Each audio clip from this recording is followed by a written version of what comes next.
you doing, good people? This is the 8-Bit Animal. Okay, so professional wrestling. It's been around forever almost. And what we know as modern professional wrestling, as far as, championships and all of that, I mean, Abe Lincoln is tied to one of the more prestigious world titles that's in existence today. Yeah, Abraham Lincoln, not the vampire hunter, the actual president. And video games based on professional wrestling have been around for almost as long as video games have been around, period. Earlier in the summer of 8-Bit, I touched on Tecmo World Wrestling and Pro Wrestling, two of the better wrestling games on the NES, and honestly, two of the better wrestling games ever made. And I hate to say it, honestly, but those two games were actually anomalies when you look at the bigger scope of wrestling games, because a lot of them were button mashers. They were poorly developed. They featured choppy, blotchy, ugly graphics, and they were a mess, pretty much.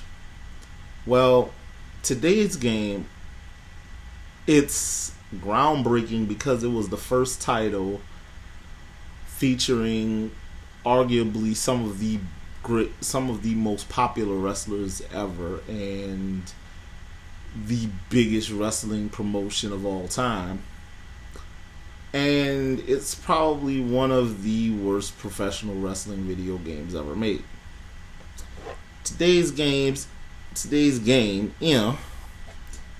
Wrestlemania. Now, Wrestlemania had a lot of potential going in.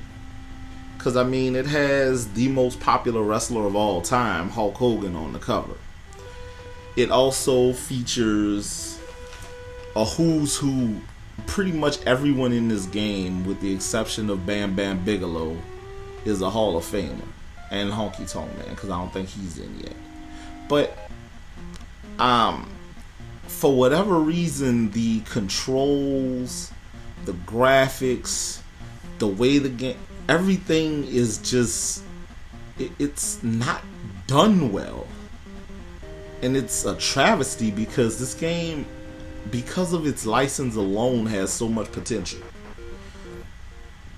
But in the game, you can play as either Hulk Hogan, Macho Man Randy Savage, the $1 Million Man Ted DiBiase, the Honky Tonk Man,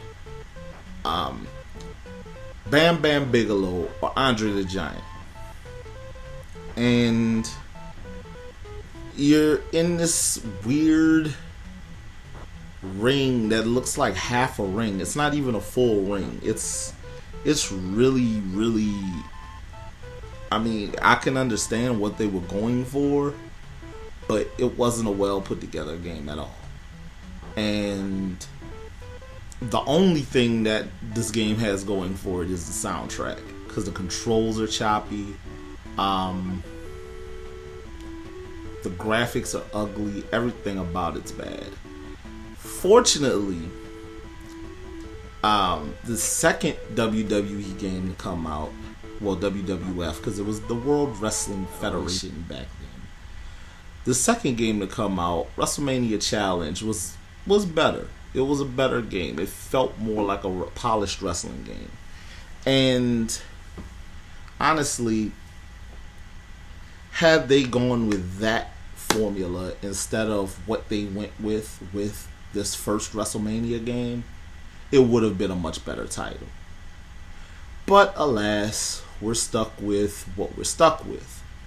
And honestly, anyone who buys WrestleMania and expects an awesome game, they're sadly mistaken. This has been the 8-Bit Animal, and I'll see you beautiful people tomorrow.